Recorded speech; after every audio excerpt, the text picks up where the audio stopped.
Namo tassa bhagavato arahato samma sambuddhassa. Namo tassa bhagavato arahato samma sambuddhassa. Namo tassa bhagavato arahato samma sambuddhassa. Buddhaṃ Dhammāṃ Sanghaṃ Namasami.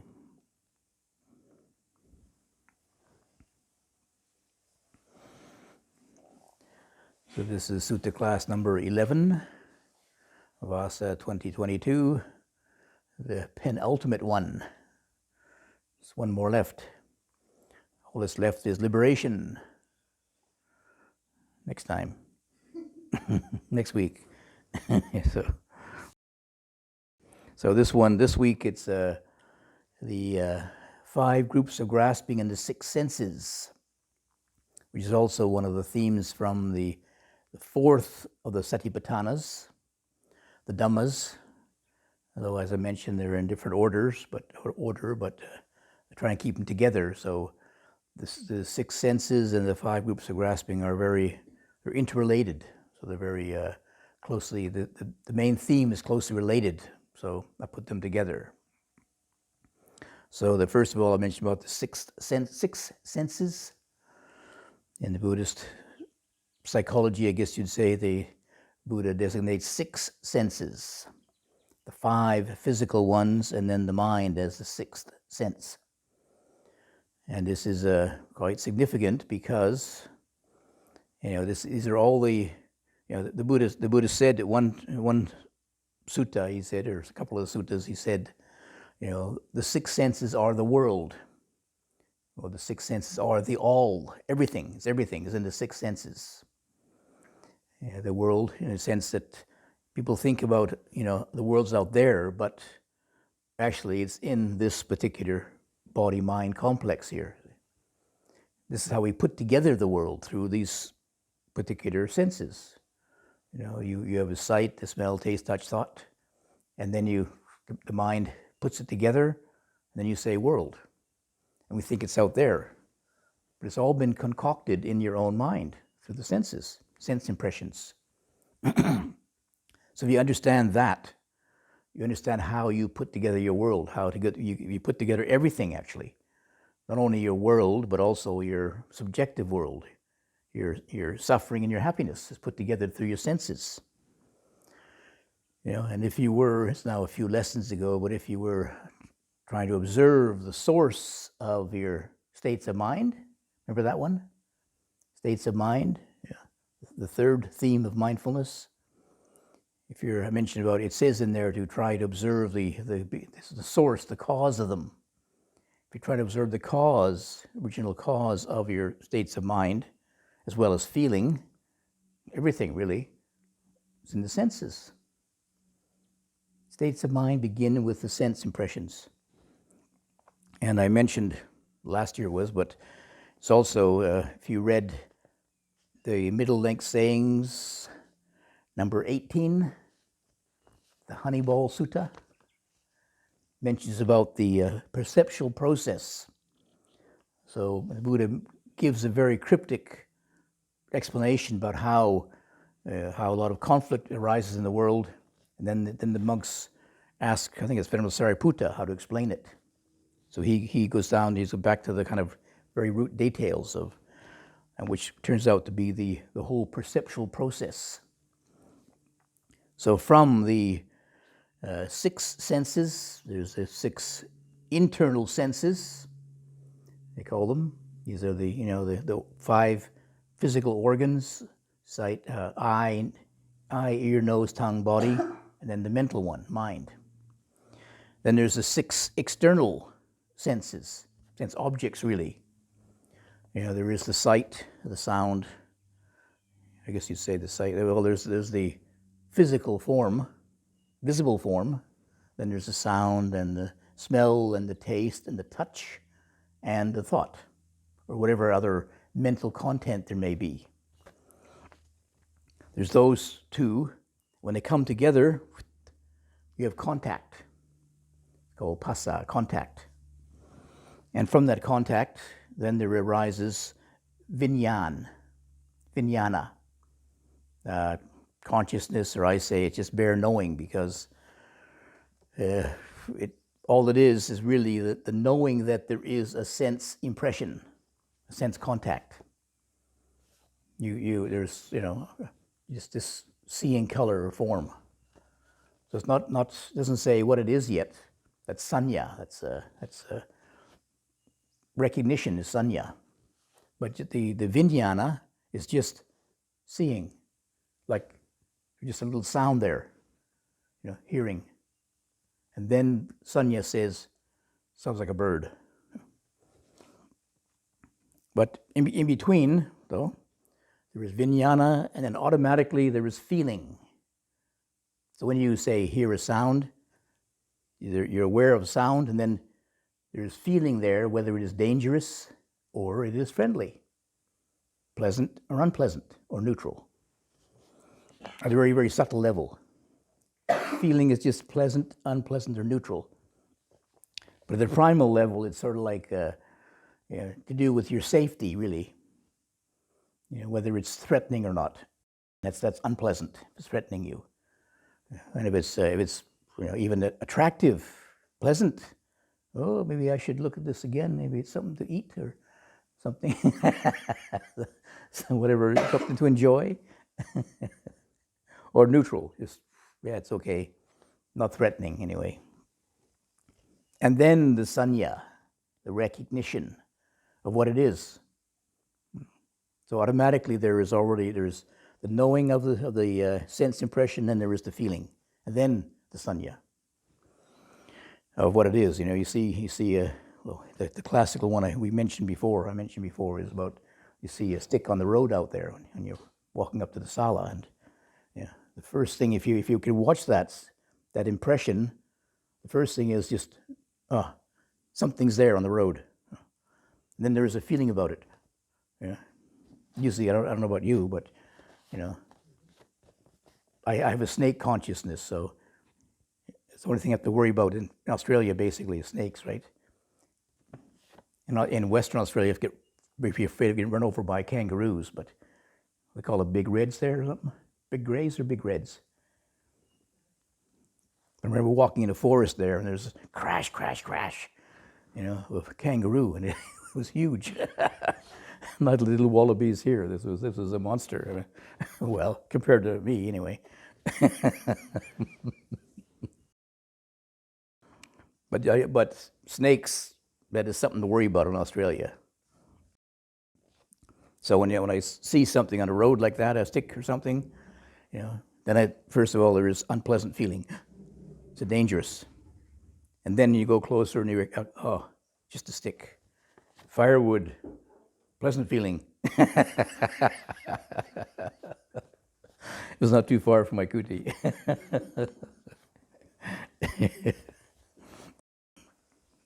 But then you recognize what it is, and then the sankhara, or the thought, clicks in. Is it a snake to get away from? Or is it a piece of firewood to collect? Tells you what to do with it now. You recognize it, and then the sankhara, or thought process, clicks in and tells you what to do with it now. And then from the thought, sometimes if it's got enough, the sense impression has enough energy to it, it becomes what they call papancha, elaboration. You see the snake there, and then okay, dangerous, get away from it. But maybe it's a python. Maybe I can play with it. Maybe I can put it in my kuti and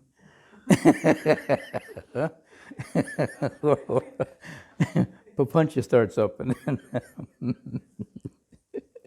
then from the papancha, it can get avalanche. You know, I can collect it. I can put it in my kuti. I can start a zoo. I can, that and the peacock. We have a child zoo here. And you get taken over by a whole succession of thoughts, ideas, elaborations. Maybe also mixed in with some more sanya memories. Last time I saw one, it was this size. This is a smaller one. But this perceptual process, it happens automatically. We think that we're in control of what we do with things or how we relate to things, but most of it is just out of our control. First of all, the sense organs are not very reliable. They don't.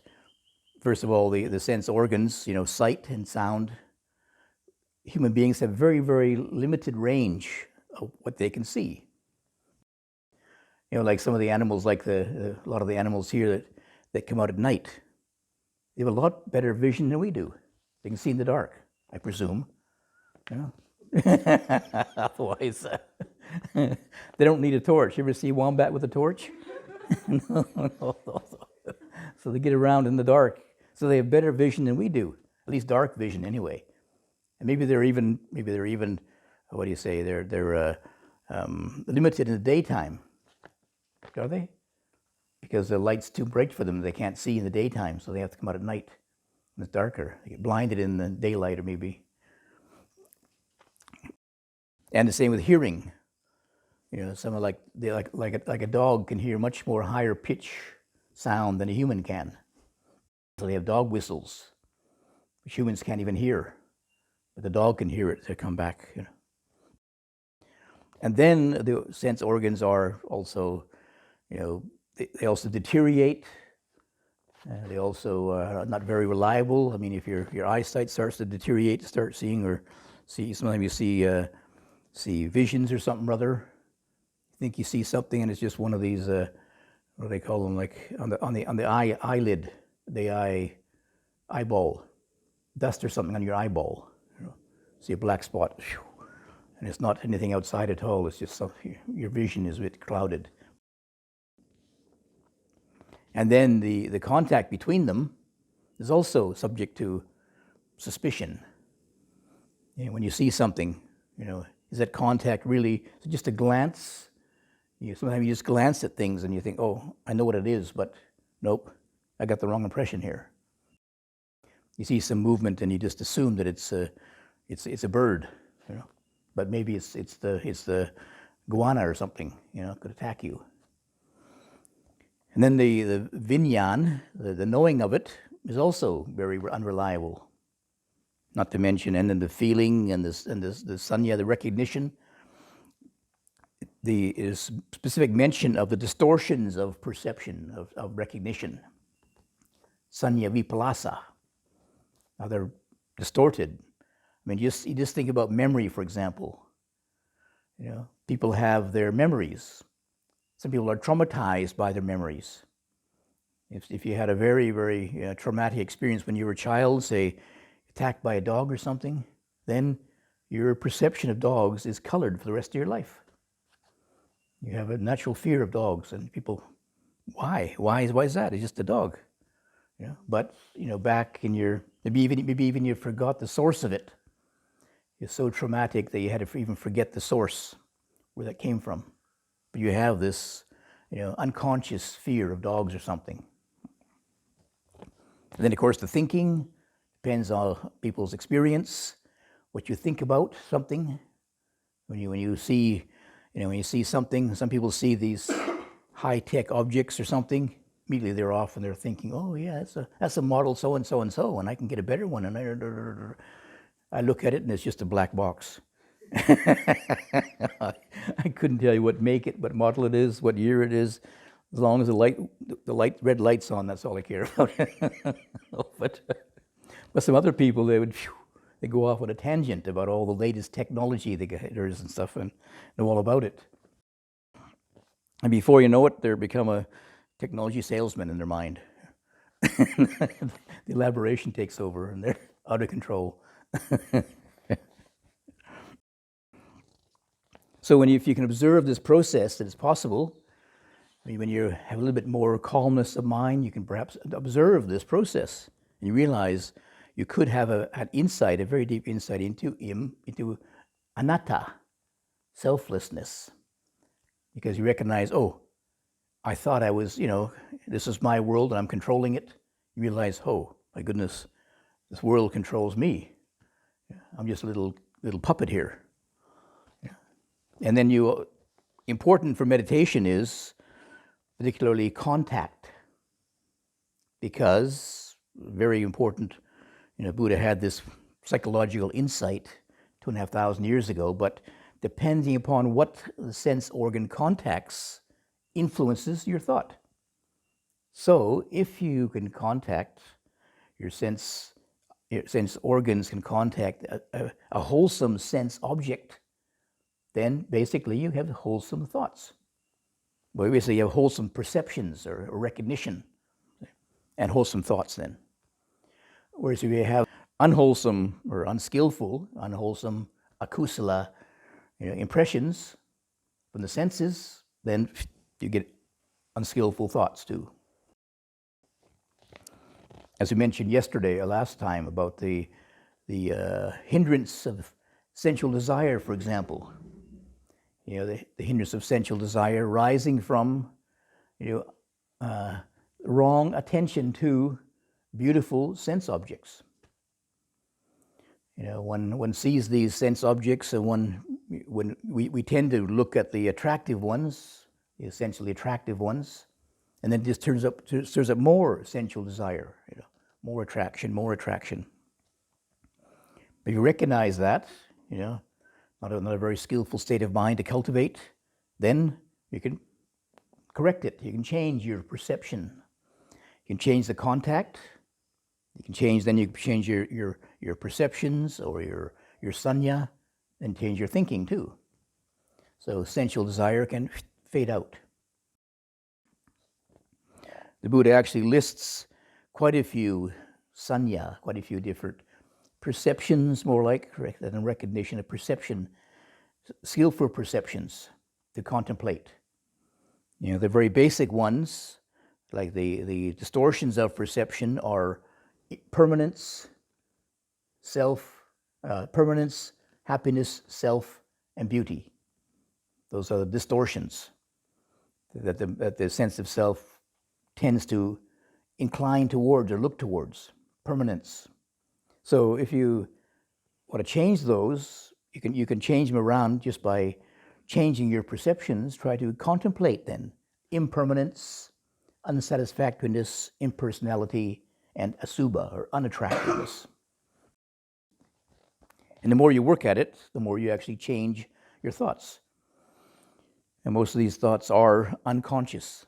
They go on. People don't realize how much what they're thinking about. But since as a meditator you're trying to observe the states of mind that arise, then right, not very helpful to go down that way, So you can change the perceptions then. Rather than look for permanence all the time, that they're trying to emphasize permanence, try to emphasize impermanence.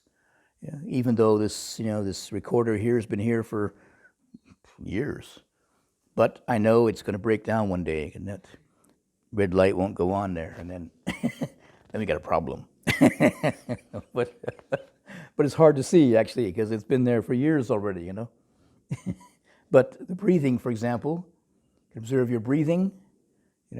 Breathing in, arising, breathing out, passing away, rising, passing away, arising, passing away. And if you bring up that kind of contemplation, it begins to shift your way of looking at the breathing, rather than the breath is something stable that I can rely upon and will keep me living forever and ever and ever. No, the breath comes in, breath goes out. Will it come back again? Usually, but not certain. Breathing in again, out again, rising and passing, until the last arising or last passing Then you won't be surprised because you already know that's the way it is, really. Most people think they're going to breathe forever. They just keep breathing, and then when they get a bit of trouble breathing, you think, oh, what's happening here? This isn't normal. Actually, it is normal. The breath is impermanent, but you just never looked at it that way. You looked at it with this, your rose-colored glasses of permanence, distorted perceptions of permanence, and you didn't see it correctly. Didn't see the way it really is.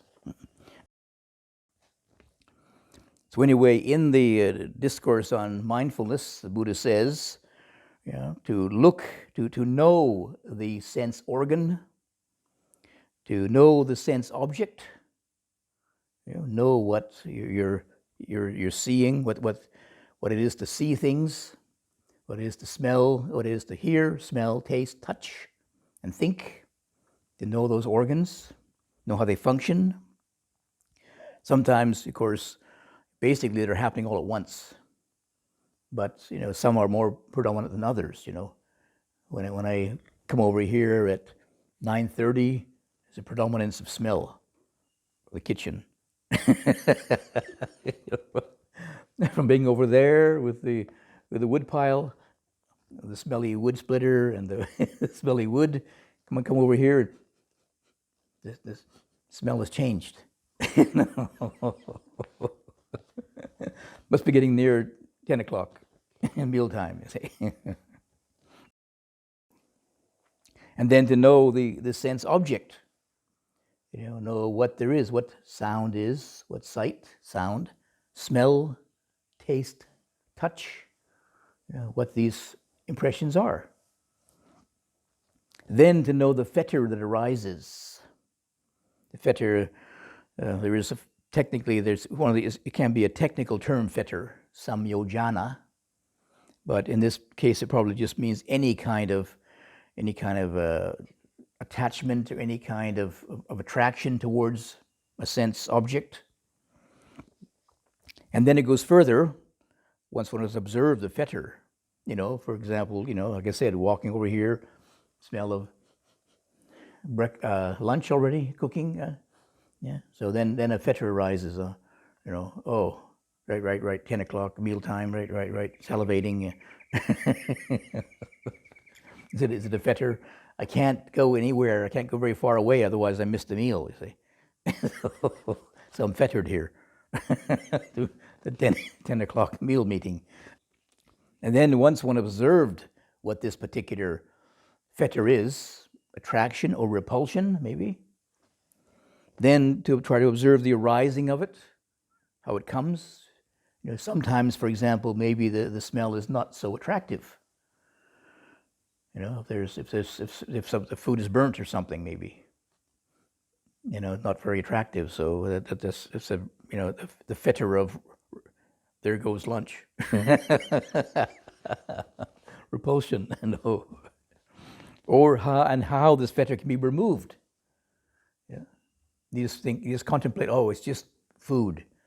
All that smell is there for maybe an hour before the meal. You started cooking, even before. And then 20 minutes to eat, finished. So why make a big issue out of it,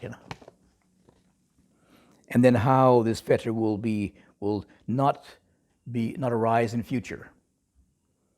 But just recognize, okay, right, it's just nutriment. Just nutriment for the body. So doing the chanting every day, this is just a sustenance for the body for one day. Keep the body nourished.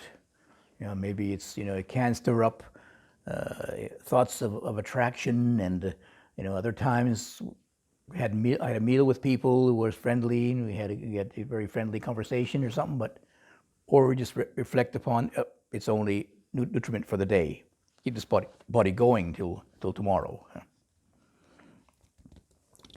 So that's in the six senses, and basically the six senses, they're all included within what's called the 5 groups of grasping, the 5 khandhas. And I know it's a little bit of an abstract term, 5 groups of grasping, but in the Buddha's time, this was seemed to be a very familiar concept in India. to represent the person. Yeah, I don't know if they really, the average person knew this, but at least in religious circles, because the Buddha talked about it, and nowhere is it, in the suttas is there a really clear explanation of what the 5 khandhas actually are. So it must be something people knew quite generally, at least in religious circles. I don't know if they went around, people go around every day and say, how's your 5 khandhas today? How's your 5 khandhas today? Or how's 4 of them anyway?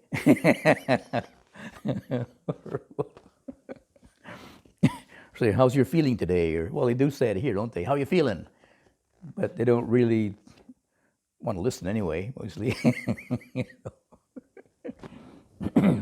Whenever you go out in public, it's, how you doing? How you doing? Like, I even went to the clinic. Oh, yeah, hello, how are you doing? I said, I hope I'm well. That's why I came here, to the clinic, find out if I'm well or not, So, I don't know if I'm well or not. That's why I came here. How do I know? You say, how you doing? I don't know. You tell me. You're the experts. I feel all right, but you never know. So the 5 groups of grasping, these are just the 5 basic life functions. The body, rupa, body, and there is the 4 mental ones. I mean, in the modern day psychology, they different opinions about what the basic functions are, basic life functions. Some say it is some things like, the ability to make language, and some say it is the ability to think or whatever. But in the Buddha's time, it was just these 5 basic ones. There is the body, then there is feeling, very prominent. There's even one of the Satipatthana themes is feeling, right? It's so important. Yeah. And then there is states of mind, which are the other 3 of the mental groups of grasping. There is the sanya, you can say cognition, recognition, perception. Then there is sankhara, which initially was primarily just intention, the will. Nowadays, a lot of people are not much aware of will, are they? What directs your life, what motivates you? Your will, your volition, that directs you around. What is a will, there's a way. What I want, I'm going to get. It's driving us usually from behind. It's not so prominent. Then there is the knowing, this quality of knowing or consciousness, which is a little bit of a vague term, because the feeling is kind of knowing, the perception is kind of knowing, yeah. But the vinyan is just a very, very basic, just knowing something is there. So it's not actually the conceptualizing knowledge. It's just the knowing of a sense impression. That's all there is. That's very important to recognize that, because that is kind of primary to everything. You say with the 6 senses, there's the organ, the physical sense object, the contact, vinyan. And if you just leave it at that, vinyan, no thinking, no sanya, no confused thoughts, no greed, aversion, delusion, no, solution.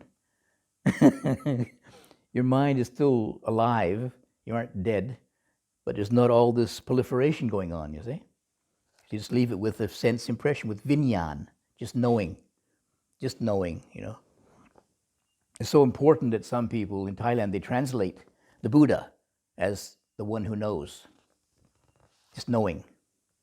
It's not the one who thinks, I think I've seen that. Did I see that? There's a very famous sculpture by Rodin, the thinker. You ever seen it? I don't think, maybe you haven't seen the real one. I saw another one of his, the Burghers of Calais or something. But very, very, very, what do you say? It's bigger than life size, and it's really kind of coarse metal. And there's this guy sitting there. I think he's basically naked, with his chin on his hand here, thinking, looking very, very stressed.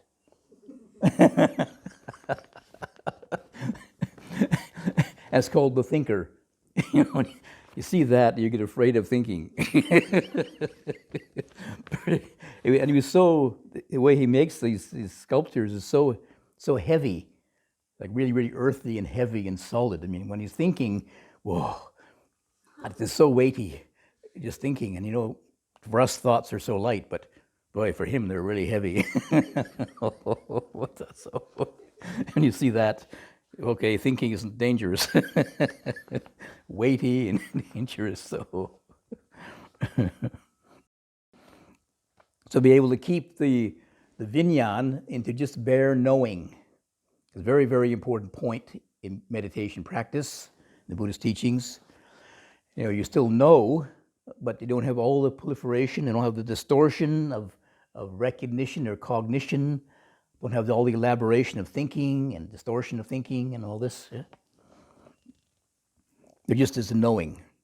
And knowing also what is, of course, what's happening in the mind too. So you can just know greed, aversion, delusion without spinning it off. But of course, the 5 groups of grasping as the 5 primary life functions that the Buddha is pointing at, probably the most important aspect of the Buddha's teachings is he's guiding us towards the realization of non-self, no permanent self. And 5 groups of grasping as the primary functions of life are the prime candidates for grasping as a self. You're with your 5 groups of grasping from the minute, in Buddhism, the minute of conception. Those 5 groups of grasping are constellated. So you're with them your whole life. So you kind of ask yourself, who am I? Oh, I must be feeling then. Must be body. Maybe I'm perception. Maybe I'm consciousness. Maybe I'm, You don't say, oh, I'm Cleopatra yet. You don't say. You just say, I'm feeling. When deep at the very, very cellular level of your being, start to identify already with these 5 groups of grasping. The young child, basically is just a, unthinking body. Just eat and sleep and cry and laugh. They laugh. They don't laugh, do they? They just cry. Yeah. They do laugh. Well, depends how young they are. Mostly they just scream for milk. Scream for food, but anyway. It's sort of a non-conscious, unconscious activity, just instinct, huh? It's a survival instinct. Yeah? So, of course, they become the primary sources of identification, and very, very deeply ingrained within us. So there's various permutations of how the self develops. So the Buddha gives this it is a kind of a stereotype formula. He says, the self as a group of grasping, the self possesses a group of grasping, the group of grasping is the self grasping. So there's all kinds of, permutations of that. You can say, okay, yes, I'm not the body, but there's some kind of ethereal self which controls the body, and just the kind of the body functions. Yeah, no, it's not me, but it's part of the self anyway. There's a cosmic self, something rather. It's usually the self or the soul is usually something that nobody has been able to actually see. There are various attempts at trying to see it and weigh it even and all this, but nobody's actually found a soul yet. It's so ethereal. There's been theories like in the Upanishads and the Hindu scriptures. They have some, ideas, I guess you'd say, or just interpretations of the self. That it's a little seed behind the heart or something, where it's a little germ on top of your head that comes out of the top. So they did some experiments in India, and they put somebody in a closed vessel or something. So when they died, they wanted to see the soul leave the body. You see, of course they couldn't see it. so so the person died without any result. you know. But I guess, as part of the general distortion of perception or recognition, one needs something to identify with, something permanent. So you can't see it, so you just say, oh, it's some kind of cosmic soul or something or other. Give it some kind of solidity. But the Buddha investigated, and as I mentioned, I think the Buddha was probably the greatest meditator in history. So he searched with his powerful mind and his deep insight, and he found no soul, no permanent self. He's probably, I could trust that he's a much better meditator than I am, so I prefer to believe him than me.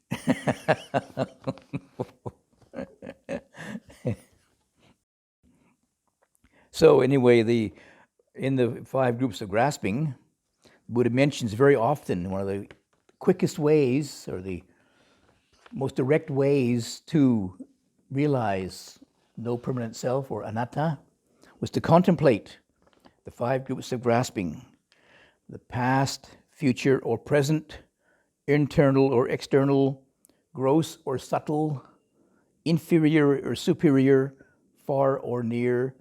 This is not myself, this is not me, this is not what I am. Contemplate that. So if you bring that up in your meditation, just like with impermanence, the breath is arising and passing, arising and passing. Your footsteps are arising and passing, arising and passing. And these 5 groups of grasping, whichever one becomes most prominent, sometimes the body, maybe you're experiencing bodily sensation very strongly, and you can contemplate, oh, this body is not myself, not me, not mine. It's just the 4 elements come together, embodying these 4 elements, embodying this physical frame here. Okay? And you contemplate it that way, and then maybe you can see through, our tendency to think, oh, my body is painful, my body's cold, my body's, whatever, hungry or something other. No, it's just the 4 elements. The 4 elements are hungry. The 4 elements are depleted of earth element, that's all. Or something or other. Don't say you're thirsty, you just say that the body is depleted of water element. So,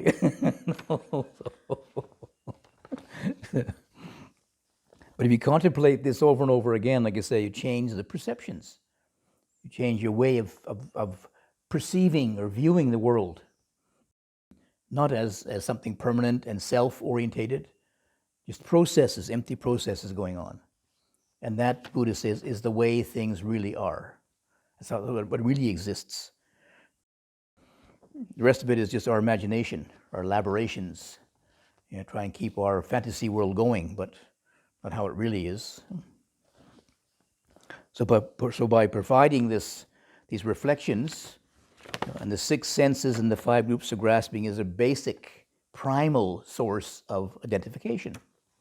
Of course, you could be relative and just say, okay, yeah, I know that recorder is not mine, and this robe is not mine, but that's kind of superficial. This robe is not mine, yes, but this body is not. Who's wearing the robe isn't mine either. So, getting a bit more personal, isn't it? Yeah. I can do without this robe, but I just get another one, you see. We have quite a few in the stores. But the body, I've only got one. But you don't have to get rid of it. Just realize that it's just, at this time, it's embodying for this particular time, you see. And if you can see it that way, then when the time of embodiment comes to an end, it's just the 4 elements passing away, taking a new form, if you like. At this time, for this particular lifetime of this physical form, these 4 elements are in this particular shape, you see. And they're changing slowly, and then they slowly will fade away. And then, there's just the 4 elements passing away. Nobody dies. There's no person there dying. It's just the four elements changing form. You can recognize, okay, now it's like this. Maybe next time, if I'm being generous, I'll come back more beautiful.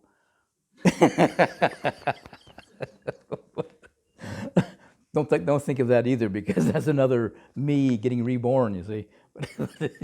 But these four elements take different forms, you see. So it's just whether it's this form or it's a form which will, fertilize the trees or something, just as useful, eco-friendly.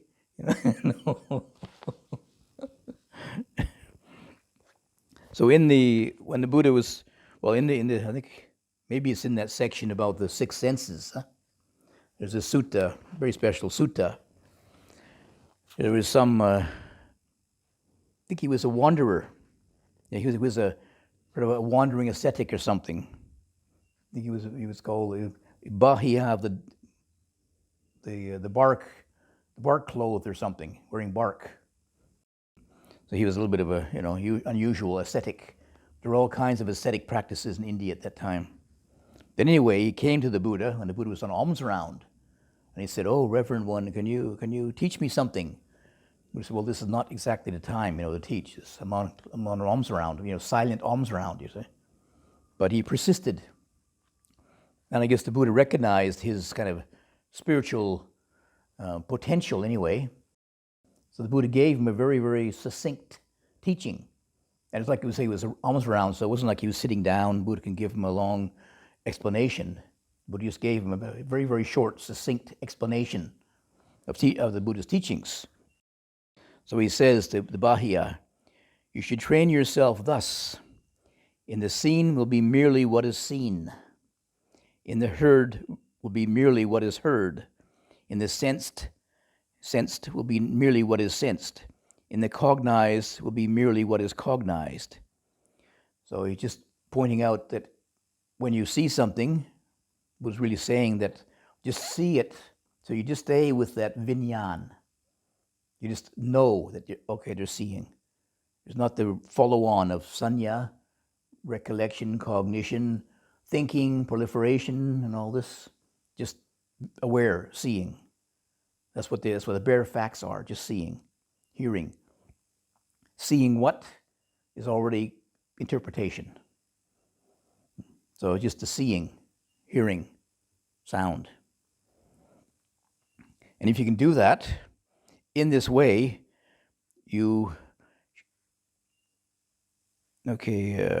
when you do that, there's not with that. So you're not with anything. Because, of course, the sense impression is always changing. So, some people, they see something, immediately, a big story develops, and then they want to go and get it and hang on to it, but just seeing. And, of course, when you have your eyes open, there's seeing just a continuous panorama, just going on and on and on, one thing after another. See? Then you will not be in that. With that, in that, you won't be a seer. There's no seer. There's just a seeing. See, you won't be in it, because soon the subject depends upon the object. If you hang on to an object, there is the object there. There is that recorder there, and there's I am seeing that. And then next thought, I want that, or I don't like that, or whatever. Yeah. But as soon as you're a seer, then the proliferation starts.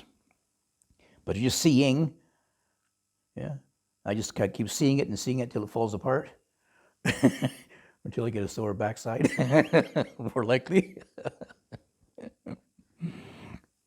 So when there is not in that, then you'll neither be here nor beyond, nor in between the two. So you'll be you won't be for or against, in other words. For or against anything, just seeing. You don't like it, you don't dislike it, you don't get attracted to it or averse to it. There's this no place to go, no place to settle. Your mind is I like, I don't like. This in itself would be the end of suffering. Very simple. So if you can just stay with the seeing, of course, when you're driving your car, you got to be careful what you see. and avoid what, he's in the way of the car driving, but but not identifying with, I'm the driver and I have to be the best driver in New South Wales, just and if you can stay with the seeing, I mean, how many times people, they see something and then they get lost in their thinking about it, and they're no longer seeing what's actually happening. They're already drifting off into all kinds of imaginary worlds, and then they get confused with what's actually happening, what's actually in front of them, what they're actually is going on and seeing clearly. They can't see it clearly anymore. They're seeing their distortions of all the distortions they added onto it. So they miss what's really happening. So anyway, these reflections, even though they are a little bit, or they can seem abstract anyway, but they are actually very relevant, because we see, hear, smell, taste, and touch and think all the time, right? So if you have a right way of seeing these, understanding these processes, every moment can be a practice of Dhamma. Yeah, everything you see, hear, smell, taste, touch, and think is part of Dhamma practice then. Rather than increasing your delusion and your distortion, can increase your insight and wisdom then. And then contemplating the 5 groups of grasping, like I say, it's very, very deeply and rooted in us already, but as soon as you're aware of feeling, as we practice during this time, body awareness, feeling awareness, states of mind awareness. States of mind, it's not you, it's not yours, it's not yourself. The state of mind, no matter how horrendous it is, no matter how ecstatic it is, it's just a conditioned process. You don't need to believe it. So this is the impermanent conditioned process. It arises and passes away, and you think, otherwise you see some of the garbage in your mind, you think, oh my gosh, I'm hopeless, I'm a devil, got bad karma. It's just a passing, impermanent thought, impersonal thought, conditioned by certain things, but, it's the passing thought. And you're not your thoughts, not your feelings. Yeah. But, of course, it's a hard lesson to learn, because it's not our first line of thinking, see. The old unconscious activities come up first, automatically. So the Buddha is giving us these reflections, these skillful reflections, but the more you develop them, the more they become your new way of seeing. We see in the way of Dhamma. There was some psychologist years ago did some kind of psychological studies of meditators. And apparently he did some studies with some very advanced Burmese meditation masters. And he showed them the Rorschach ink blots. You heard of them? Okay, anyway. We're getting a little bit too... anyway, there's a test where you have these ink blots. They're kind of like just vague... what do you call them? Vague, or kind of like different shapes.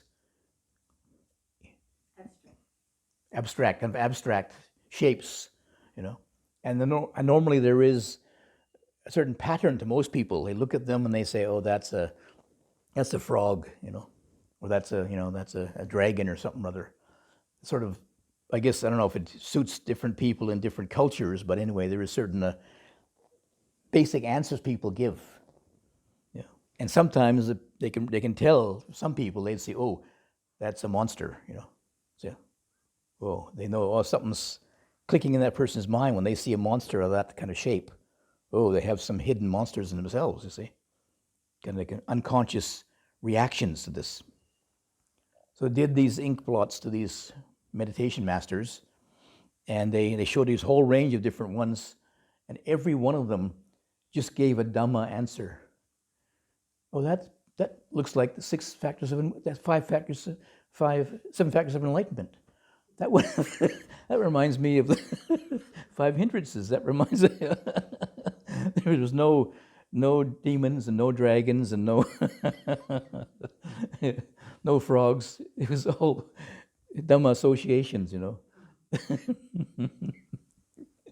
It's vaguely like a Buddha image, Really? Somebody else said it was a frog. but the masters, they couldn't see a frog, they just saw Buddha, Their mind was so converted, I guess you could say, to see things in a Dhamma context, that all they could see was the Dhamma in these things. The average person, their mind was still so caught up in the world or their own distortions. They just saw this usual kind of, patterns of defilements and monsters and stuff. And this functions at a very, very deep unconscious level, you see. As soon as you see this shape, they say, the first thing that comes to your mind, shout it out. And so the first thing that came to their mind was a Dhamma context. First thing. Without thinking about it. Without thinking and analyzing and think, what does the teacher want here? Or something, or what's the correct answer? So it is possible with increased meditation practice and these contemplations to change your whole outlook on life. Basically, then we begin to see things as impermanent, unsatisfactory, not self, as the way things really are. Rather than always looking at permanence and happiness and self all the time, you see it totally transformed. That's what we call the liberation, the theme of next week. So, so on that note, I think I better pause there.